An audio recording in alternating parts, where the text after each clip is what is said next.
শৈলকুপা উপজেলা ঝিনাইদহ জেলার প্রশাসনিক এলাকা। শৈলকুপা বহু পূর্বে ফরিদপুর জেলার অংশ ছিল। শৈলকুপা উপজেলা সম্পর্কে জানে না বা চেনে না এমন মানুষ বাংলাদেশে খুব কম সংখ্যক পাওয়া যাবে। শিক্ষা থেকে শুরু করে মারামারি সব দিক থেকে শৈলকুপা এক ধাপ এগিয়ে। তো জানা যাক শৈলকুপার নামকরণ ও ইতিহাস সম্পর্কে। শৈলকুপার আয়তন ৩৭৩.৪২ বর্গ কিলোমিটার। শৈলকুপা উপজেলায় একটি পৌরসভা ও ১৪টি ইউনিয়নের সমন্বয়ে গঠিত।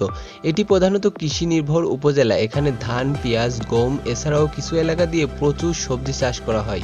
সবকিছু মিলে অন্যান্য উপজেলা থেকে শৈলকুপা অনেক উন্নত ও আধুনিক। শৈলকুপার নামকরণ সম্পর্কে উল্লেখযোগ্য দলিল না থাকলেও জনশ্রুতি ও কথিত আছে যে সুলতান নাসির উদ্দিনের শাসন আমলে শৈলকুপার পূর্ব নাম নাসিরাবাদ ছিল বলে অনেকেই বলে থাকেন। শৈলকুপার অদূরে হরিহর নামক গ্রামে একটি প্রাচীন ঢিবির সন্ধান মেলে। মধ্যযুগে হরিহর রাজা নামে একজন শক্তিশালী হিন্দু রাজার বাড়ি ছিল বলে অনুমান করা হয়। তৎকালীন সময়ে এ অঞ্চলে পাঠান বংশীয় এক সেনাপতি সৈন্য সামন্ত নিয়ে পাঠান রাজ্য বিস্তারের উদ্দেশ্যে শৈলকুপার অদূরে বর্তমান পাঠানপাড়া নামক স্থানে বসতি নির্মাণ করেন। অতঃপর পাঠান বংশের এক ছেলের সাথে হরিহর রাজার কন্যা শৈলবালার প্রেম হয়। এক পর্যায়ে শৈলবালাকে নিয়ে পালিয়ে যাওয়ার উদ্দেশ্যে ঘোড়ায় চড়ে কুমার নদের পাড়ে এসে হাজির হন।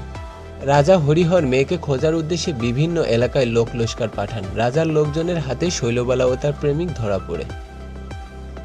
অতঃপর রাজাকে খবর পাঠালে তিনি সৈন্যযোগে কুমার নদীর পাড়ে হাজির হতে না পেরে কন্যাকে তরবারি দিয়ে কুপিয়ে হত্যা করেন। যে স্থলে শৈলবালাকে হত্যা করা হয় সেই স্থানটিকে তার নাম অনুসারে শৈলকুপা নামে লোকজন নামকরণ করেন। তো বন্ধুরা, আজকের ভিডিওটি এই পর্যন্তই। পরবর্তী ভিডিও পেতে like, comment, share and subscribe করতে ভুলবেন না। কোথায় কিভাবে চ্যানেলের সাথেই থাকবেন। ধন্যবাদ।